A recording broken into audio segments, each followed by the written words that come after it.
دې ته مصنوعي چونګښه وایي ځکه اصلي نه ښکاري اما دومره ښکلې ده چې انسانانو ته ګپ ورکوي تر څو آرامه ژوند ولري. دې ته بیا خزاني چونګښه وایي. سمدسې ده لکه پاڼه او نازونه یې سم د ګل پاڼې دي.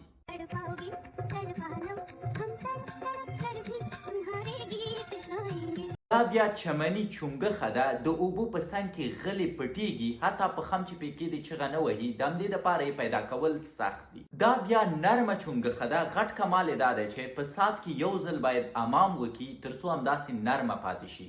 پښتو کې ورته چسکی وایو. دا بیا شنه چونګښه ده. په خطر کې خپلې سترګې پټوي. فکر کوي چې شی چې زه ونه ګورم هغه شی به مام نه ګوري. دا بیا نیمکه د چونګښه ده. د دې قد ټیټ دی اما وزن یې ښه غټ دی او ډیری چونګښې پې زر مینېږي. دا چې ولې تاسو یې ووایئ.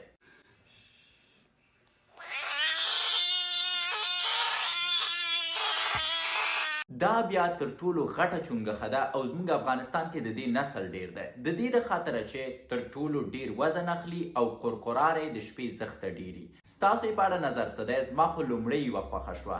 حتما راته ووایاست.